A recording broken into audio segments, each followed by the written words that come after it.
नमस्कार दोस्तों, स्वागत है आपका अपने यूट्यूब चैनल के ऊपर। और आज हम एक HPPSC का जो एग्ज़ाम हुआ था PGT फिजिक्स का, उसका रिज़ल्ट आ गया है। आज हम उस रिज़ल्ट को जो है वो डिस्कस करने वाले हैं कि उसके रिज़ल्ट के अंदर जो है कितने लोगों का सिलेक्शन हुआ और कितने लोगों का नहीं हुआ। साथ ही साथ जो है हम लोग ये भी डिस्कस करेंगे कि किस जो है कितने जो सिलेक्शन हुए हैं और कितने लोगों के लिए जो है वो कॉल आया था और कितने लोग जो है वो उसमें फाइनल सिलेक्शन ले पाए हैं। ठीक है, ये बात हो गई। और साथ ही हम एक और कंपैरिजन करेंगे एक HPHRTC कंडक्टर का जो एग्ज़ाम हुआ था और उसकी मेरिट लिस्ट के अंदर और इसकी मेरिट लिस्ट के अंदर क्या अंतर है, कौन सी चीज़ें मिसिंग है और कौन सी चीज़ें जो है वो हमें देखने को मिली है। तो स्टार्ट करते हैं आज का ये डिस्कशन। HPPSC ने इसको डिक्लेयर किया और फिजिक्स का ये पेपर है। ठीक, अब आप क्या देख रहे हैं इसमें बोला गया कि ये न्यू स्कूल लेक्चर के लिए फिजिक्स का पेपर था और हायर एजुकेशन के अंदर ये आता है।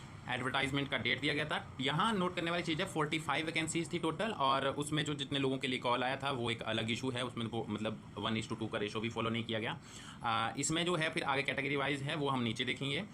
इसमें टोटल जो शॉर्ट लिस्टेड कैंडिडेट हैं वो हैं आपके 182 जो है वो लोगों का हुआ था, जिनको शॉर्ट लिस्ट किया गया था। ठीक है, तो इसमें जो है 182 लोगों को बुलाया गया था, जो टोटल उससे जो है वो 8 कम थे। मतलब ये हुआ कि पहला पेपर क्वालिफाई ना होने के कारण कम लोगों को जो है वो डॉक्यूमेंटेशन वेरिफिकेशन के लिए जो है वो बुलाया गया। ठीक बात है। अब हम लोग इसको साबित कर सकते हैं। वो ऐसे कर सकते हैं कि जब आप इस नोटिफिकेशन को पढ़ेंगे, जो RNP रूल है इसके अंदर, उसमें ये था कि अगर 1 से 5 तक कोई 1 से 5 तक अगर आपकी सीट्स हैं तो एक सीट पर जो है वो 3 लोगों को बुलाया जाएगा। ठीक है, और फिर अगर उससे ज़्यादा सीट्स हैं तो फिर 1 पर 2 को जो है बुलाया जाएगा। ठीक है, तो इस तरीके से एक प्रॉपर रेशो बैठता है इसका। जो उसका हिसाब किताब लगाओगे तो वो ज़्यादा जो है वो परेशान करने वाला है। खैर वो अलग बात है। सबको पता है कि HPPGT के जो एग्ज़ाम हुए हैं उसमें फर्स्ट पेपर की वजह से बहुत कम लोगों का सिलेक्शन हुआ। और आज भी हम लोग उसी चीज़ को डिस्कस नहीं कर रहे हैं, बस ये हाईलाइट कर रहे हैं कि किस तरीके से जो है उस चीज़ को छुपाने की कोशिश कर रहा है। 182 लोगों का जो है वो हेड में कॉल आता है। ठीक है, और उसके बाद जो है वो इनकी डॉक्यूमेंटेशन होती है आपकी 12 से लेकर के 14 तक जो है इनकी सबकी डॉक्यूमेंटेशन हो जाती है। और फिर आप यहाँ पे देखते हैं कि अनरिजर्व कैटेगरी के अंदर जो है वो टोटल बुलाया गया आपके 21 जो वैकेंसीज़ हैं, 21 वैकेंसी हैं और 21 लोगों को जो है वो रेकमेंड किया है। कोई भी पोस्ट खाली नहीं बची है। SC के अंदर 9 थे, 9 के 9 का सिलेक्शन हो गया। SCVPL में 1 था, 1 का सिलेक्शन हो गया। ST में भी 1 का सिलेक्शन हुआ है और OBC में भी 7 रिकमेंडेड थे, तो 7 ही पोस्ट एडवर्टाइज हुई थी। और OBC और EWS के अंदर 1 और 5 का रेशो। ठीक है, तो ये हो गया, मतलब सीटें सारी फिल हो गई। ठीक, बहुत बढ़िया बात हुई। और फिर ये जो लिस्ट दी गई है ये है टोटल सिलेक्टेड कैंडिडेट जो थे वो टोटल जो है वो 145 जो लोगों का सिलेक्शन हुआ है, और कैटेगरी वाइज वैसे ही प्रॉपर है। अब देखो इसमें अगर आपको याद हो, हमने जो है वो एक और जो कंडक्टर का जो एग्ज़ाम देखा है, या अभी आपके जो साथ में ये कंपेयर करूँगा कि जब आप कंडक्टर का एग्ज़ाम देखोगे ना, तो कंडक्टर के एग्ज़ाम के अंदर किस तरीके से कैटेगरीज बनाई गई थी, किस तरीके से जो है वो ट्रांसपेरेंसी के साथ दिखाया गया था, और कितने लोगों को बुलाया गया और कितने लोगों का उसमें से सिलेक्शन हुआ, वो पूरा एक टेबल जो है वो मैं आपसे शेयर कर रहा हूँ। इसकी इमीडिएट बाद ये वाली चीज़ जो है आप लोग देखोगे, और उसके बाद हम इसकी चीज़ के ऊपर जो है वो आगे फर्दर चर्चा जो है वो करने वाले हैं। उसके अंदर कितने ब्लॉक है, इसके अंदर कितने ब्लॉक है, ये सारी चीज़ें जो है हम देखने वाले हैं। ठीक है, अब एक कंपेयर कर लेते हैं। यहाँ पे जो है वो एक कंडक्टर का एग्ज़ाम हुआ था, उसके लिए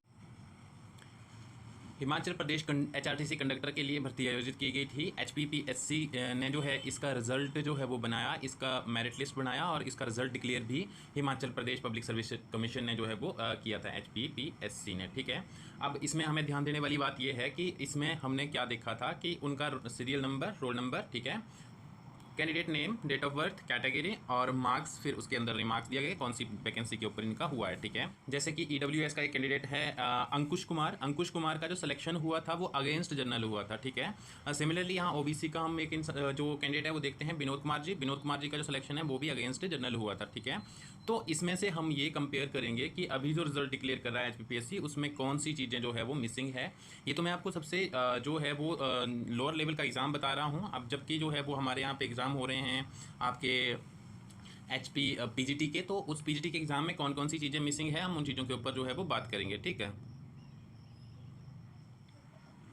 अब हमारे वहाँ पे जो इन्होंने क्या दे रखा है पहले वो देख लेते हैं, फिर HPTGT के अंदर क्या मिसिंग है हम उस चीज़ के ऊपर बात करेंगे।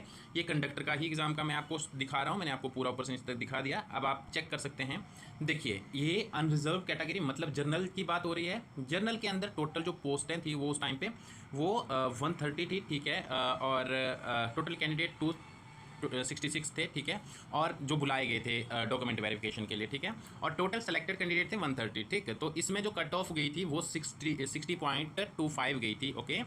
Similarly schedule caste SC category of HP के जो लोग हैं वो नंबर ऑफ पोस्ट थी आपके पास जो है 73, टोटल कैंडिडेट बुलाए गए थे 146, ठीक है, और टोटल सेलेक्टेड कैंडिडेट कितने थे, वो सेलेक्टेड कैंडिडेट जितनी पोस्टें होती हैं उतने होते हैं 73। इनकी जो कट ऑफ लिस्ट गई थी 51.25 गई थी, ठीक है। शेड्यूल ट्राइब का जो पोस्टें थी वो 15 थी टोटल कैंडिडेट कितने बुलाए गए थे 30, मतलब 1:2 का रेशो रहा है, ठीक है।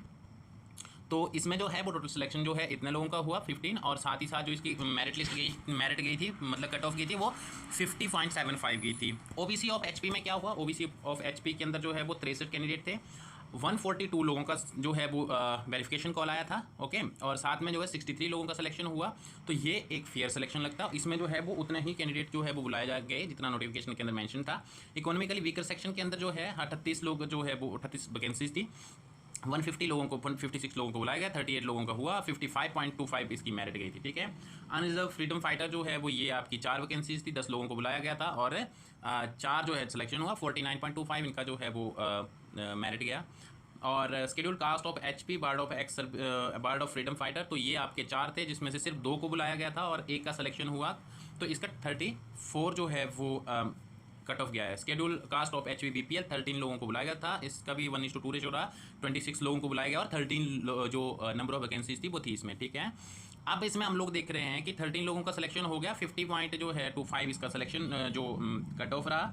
तो इस तरीके से आपने एक पूरा पैटर्न देखा, और उस पैटर्न के अंदर जैसे टोटल 360 वैकेंसीज थी, उसमें से जो 826 लोगों को बुलाया गया था और 357 लोगों का जो है 357 लोगों का जो है सिलेक्शन होता है, मतलब 3 वैकेंसीज जो है वैकेंट रह जाती है, और वो ये वाली होती है, यहाँ पे रह गई थी, ठीक है। और अब एक जो चीज़ हम लोगों को देखने को मिली दोस्तों वो ये रही कि हमने देख लिया कि किस तरीके से रिजल्ट जो है वो आया है। अब आपने ये देख लिया पूरी तरह से कि किस तरीके से चीज़ें जो है वो चेंज हुई है और क्या जो है वो उसमें अंतर आए हैं, ठीक है, चेंज हुआ है। साथ ही साथ जो है आज हम एक और चीज़ बात कर रहे हैं। मैंने ये वीडियो लास्ट में जैसे हिंदी वाला बनाया था वैसे ही जो है इसमें भी चीज़ें बनाई थी, पर हमने क्वेश्चन किया था कि क्या दिक्कत जो है वो HPPSC को आ रही है। तो उसमें सिंपल सा मतलब है, अगर तुम्हारे 80 नंबर है और किसी 20 वाले का सिलेक्शन हो गया है तो HPPSC की जो है वो कार्यशैली के ऊपर जो है वो क्वेश्चन चिन्ह लगने वाला है, और उससे जो है वो लोग जवाब मांगेंगे तो उनके पास वो रहेगा नहीं, इसलिए वो इस चीज़ को मिस कर रहे हैं, जो आप लोग उसमें जो है वो देख पाए पूरी वीडियो के अंदर पूरा अंतर देख पाए, ठीक है। लास्ट टाइम मैंने जो है वो एक कंपैरिजन किया था, वो एक हायर जो बड़ी क्लास का जो एग्जाम था क्लास 1 का उसके साथ किया था, तो मुझे बहुत सारे सजेशन आए कि आप इसी लेवल का कोई एग्जाम देखो। तो मैंने सबसे जो लोअर जो एग्जाम है कंडक्टर का, वो उठा करके आपके साथ कंपैरिजन कर दिया और आपने देख भी लिया, ठीक है। साथ ही साथ जो है एक रिप्लाई उन लोगों के लिए है जो सोसाइटी के अंदर सो कॉल्ड जो है वो ग्रीन फ्लैगर्स होते हैं, और उन लोगों का कोई काम नहीं होता है, वो किसी को ट्रोल कर सकते हैं, किसी के लिए भद्दे कमेंट कर सकते हैं, किसी के लिए सोशल मीडिया पर गालियां दे सकते हैं, बदल जाता है, वो अटेंशन सीकर बन जाते हैं। और 100 लोग अगर किसी जेन्युइन बात के ऊपर बात कर रहे हैं, अगर अपनी राय रख रहे हैं, अपना पीड़ा दिखा रहे हैं और वो एक डिमांड कर रहे हैं कि अच्छे से ये चीज़ें हो, तो वो जो है लोग जो है वो क्या करते हैं, वो जो है वो भद्दे कमेंट करते हैं। वो ये बोलते हैं कि सामने वाला जो है व्यूअर बढ़ाने के लिए ये बात कर रहा है, सामने वाले को बोल दो कि RTI फाइल करो, सामने वाले को बोल दो कि ID पे मार्क्स आ जाएंगे। देखो दोस्तों होता क्या है, जब ID पे मार्क्स आते हैं तो मैं देख पा रहा हूँ, ठीक है, अगर मैंने वीडियो बनाई 100 लोग देख और देख पा रहे हैं, ठीक है। साथ ही साथ अगर जो है वो मैंने RTI लगाई तो भी मैं ही देख पा रहा हूँ, अगर मैंने उसके ऊपर जो है वो वीडियो बनाई तब भी 150-200 लोग देख पा रहे हैं, ठीक है। फॉर एग्जांपल लास्ट का वीडियो बनाया था लगभग 4000 लोगों ने देखा, उसमें से 4 लोगों ने भी सब्सक्राइब नहीं किया, तो ये आपका मुद्दा खत्म हो गया कि ये सिर्फ व्यूअर बढ़ाने के लिए और सब्सक्राइबर बढ़ाने के लिए है, ठीक है। साथ में जो आपकी बीमारी है ग्रीन फ्लैग और ये कूलनेस दिखाने की, तो उसके लिए मैं आपको एक बात बोलता हूँ। देखिए ऐसा है कि कोई भी अगर पब्लिक का जो बॉडी है जिसके अंदर जो है वो कोई भी संस्था ऐसी है जो हज़ारों लोगों का लाखों लोगों का भविष्य तय करेगी, आगे जाकर के जो PGT रिक्रूट किए जा रहे हैं वो लोग जो है वो पूरी उम्र फिजिक्स और हिंदी पढ़ाने वाले हैं। तो क्या जो है वो हम ये देखने के हकदार नहीं है कि अगर मेरे 80 मार्क्स हैं तो जिसके जो है वो 30 मार्क्स हैं तो उसका जब सिलेक्शन हो गया तो वो क्या पढ़ाएगा, ठीक है। अगर ऐसा भी नहीं हुआ है तो ठीक है ना, तुम्हें शो करने में दिक्कत कहाँ आ रही है। मुझे तो क्लियर दिख रहा है कि अगर जहाँ पे जो है वो सिलेक्शन रेशो फॉलो नहीं किया जा रहा है, डॉक्यूमेंटेशन के लिए फॉलो जो रेशो बनाया गया है वो फॉलो नहीं किया जा रहा है, तो आप जो है वो ऐसा कैसे उम्मीद कर सकते हैं कि HPPSC वाले जो है वो उस मेरिट लिस्ट को भी शो करें। वो नहीं करने वाले हैं, पर उनसे डिमांड करना तो एक डेमोक्रेटिक राइट है कि नहीं है। वैसे ही आपका डेमोक्रेटिक राइट है कि आप भद्दे कमेंट करो, गालियां दो और कुछ तरीके से ऐसे लिखते रहो, तो वो आपको सोसाइटी के अंदर जो है वो अपना स्थान जो है वो अपनी प्रेजेंस शो करनी, क्योंकि बाकी आपके पास कुछ है नहीं क्रिएटिव करने के लिए, ठीक है। तो मतलब तुम अपने आप को ऐसे शो करें, जो फेल हो गए बेचारे वो तो अखंड गवार लोग हैं, और तुम जो है वो नासा के अंदर और जो है इसरो के अंदर अपनी सेवाएं दे रहे हो, जो मैं भी नहीं दे रहा हूँ, पर मैं अपने हिस्से का एक काम कर रहा हूँ कि एटलीस्ट सरकार से एटलीस्ट जो है वो HPPSC से ये डिमांड कर रहा हूँ कि भाई प्लीज़ ये चीज़ भी शो करो, ठीक है। तो ये तो आप लोगों के लिए था, और साथ में एक और मैसेज है मेरा उन लोगों के लिए जिन लोगों का जो है वो सिलेक्शन नहीं हुआ। तो मेरी आपसे विनम्र विनती है कि एक टाइम पे back to back 10 exam fail होने के बाद एक स्थिति के ऊपर जो है आज मैं कंफर्टेबल होके, स्टेबल होके कुछ बोल पा रहा हूँ और कुछ जो है वो अपनी लाइफ में कर पा रहा हूँ। तो घबराना नहीं है। ऐसा होता है कि जब आप जो है वो कुछ अच्छा कर रहे होते हो तो बहुत सारे जो है वो जो दिक्कतें हैं वो आपको आती है। आपने परेशान नहीं होना है। पेपर नहीं हुआ है कोई बात नहीं है, आगे और एग्जाम आने वाले हैं। कुंभ का मेला तो है नहीं कि 12 साल के बाद आएगा। एग्जाम आएंगे और पीजीटी का नहीं आएगा, एचपी का नहीं आएगा तो सेंटर का आएगा। पीजीटी में सैलरी मिलती है 2 साल के बाद 60,000, और अगर आप जो है वो एनबीएस केबीएस के अंदर चले जाते हैं पीजीटी के अंदर तो वहाँ पे आपकी 70-80 से शुरुआत होने वाली होती है। ठीक है, वहाँ पे आपका जो है वो फ्यूचर भी बहुत बढ़िया हो जाता है और आपके बच्चों का भी बहुत बढ़िया हो जाता है। ठीक है, तो एक पॉजिटिव सोच करके, एक ऑप्टिमिस्टिक होकर के आगे बढ़िए। आपका जो है कॉलेज कैडर का एग्जाम आने वाला है, हरियाणा का कॉलेज कैडर का एग्जाम हो रहा है। आप उसका फॉर्म भरिए अगर आपके पास नेट सेट है, नेट है, हरियाणा का सेट है तभी आप भर सकते हैं, और नेट है आपका तो आप कहीं पे भी फॉर्म फिल कर सकते हो, तो आप उसके लिए भरिए। हिमाचल प्रदेश के अंदर भी जो है वो एग्जाम होने वाले हैं, कॉलेज कैडर का एग्जाम होने वाला, तब तक के लिए उस तरीके से तैयारी करिए। मैंने आपको एक वीडियो दिया है, मेरे जो है वो मैंने एक वीडियो बनाया था कि किस तरीके से हिमाचल के अंदर पैटर्न चेंज होने वाला है एग्जाम का, तो आप उस वीडियो को भी देख सकते हैं। तो आप, मुझे उम्मीद है कि आप ग्रीन फ्लैगर को जो है वो मुझसे अच्छा रिप्लाई जो है वो मेरे वीडियो पर देंगे, और साथ ही साथ आप अपनी आवाज़ बुलंद करने के लिए इस वीडियो को शेयर करेंगे, और आप जो है वो खुद भी इस तरीके से जो है वो लेटर लिख करके, आप मेमोरेंडम दे करके सरकार से, एचपीपीएससी से, ये कमीशन के से ये मांग करेंगे, तो डेफिनेटली उस चीज़ को सुना जाएगा और उस चीज़ को शो किया जाएगा। एटलीस्ट हम इसके हकदार तो हैं कि हम लोग जो है वो अपने रिजल्ट को डिस्प्ले होता हुआ देख पाएँ, और हम देख पाएँ कि जिनका सिलेक्शन हुआ उनके क्या स्ट्रेंथ थी और हमारी क्या वीकनेस थी। ये जो है वो और भी ज़रूरी हो जाता है। तो उन सब लोगों के लिए हार्दिक शुभकामनाएं जिन लोगों का सिलेक्शन हुआ है, और उन सब लोगों के साथ मेरी संवेदना और मेरी बेस्ट विशेज़ है जो लोग जो है वो फेल हो गए हैं किसी कारण से। कोई भी दिक्कत हो, फाइनल सच्चाई यही है कि हम फेल हुए हैं, हमें कोई कमी रही थी, बट कमी उस कमीशन में भी है जो हमसे पेपर ले रहा है, तो इसलिए मैं वो वीडियो बना रहा हूँ। हमारे साथ अपना ये है कि हम किसी और चीज़ के ऊपर फोकस करके अपना जो है वो आगे करियर संभालें। Thank you so much. जय हिंद, जय भारत दोस्तों। फिर मिलते हैं नेक्स्ट वीडियो में। जय हिंद।